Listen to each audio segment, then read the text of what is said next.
Buenas, mi nombre es Sebastián Ramírez, profesor de Circuitos Lineales 1 de la Universidad de Costa Rica. El día de hoy vamos a estar viendo el tema de principios de circuitos lineales. Primero, vamos a empezar con un repaso bien rápido sobre el tema que vimos la semana pasada, que son elementos activos. Si recordamos, los elementos activos son elementos que proporcionan energía eléctrica y dentro de los cuales en este curso nos vamos a enfocar en las fuentes de tensión y fuentes de corriente. Las fuentes de tensión, al menos en el caso ideal, son fuentes que pueden mantener la tensión entre sus terminales independientemente de la corriente que pasa por esos terminales. Esto quiere decir, por ejemplo, en nuestra batería de 10 volts que tenemos aquí, que sin importar lo que le conectemos a este otro lado del circuito, ya sea una resistencia de 10 ohms o de 100 ohms o de 1000 ohms, siempre la tensión entre los terminales de nuestra batería va a ser igual a 10 volts. ¿Ok?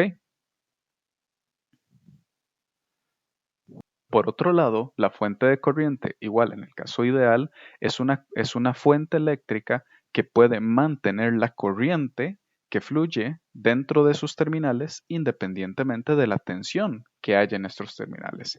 Entonces, en el mismo ejemplo, sin importar la resistencia o la carga que le estemos conectando a esta fuente de corriente, la corriente que siempre va a estar expulsando, que siempre va a estar corriendo por esta parte del circuito, va a ser de 10 amperes. Es una fuente que tiene control sobre la salida de corriente, mientras que la otra tiene control sobre la salida de tensión.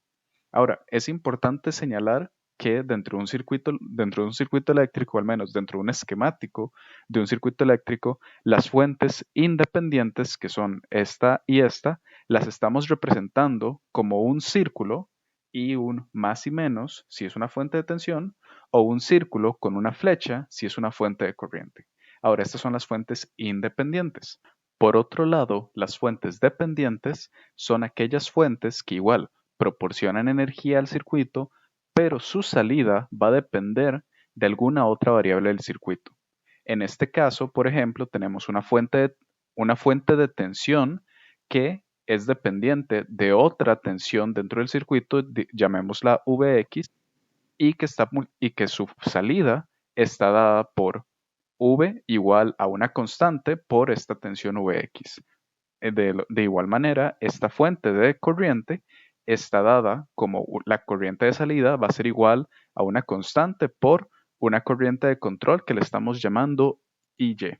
Lo importante de notar es que la fuente de tensión no necesariamente tiene que ser controlada por tensión y la fuente de corriente no necesariamente tiene que ser controlada por corriente, sino que pueden alternarse. Tenemos fuentes de tensión controladas por tensión o por corriente y fuentes de corriente controladas por tensión o por corriente. En un esquemático vamos a representar este tipo de fuentes como un diamante, con un más y menos para las fuentes de tensión y con una flecha en la dirección de la corriente para una fuente de corriente. Muy bien, estos son los elementos activos. Ahora entremos en el siguiente tema, que son los elementos pasivos.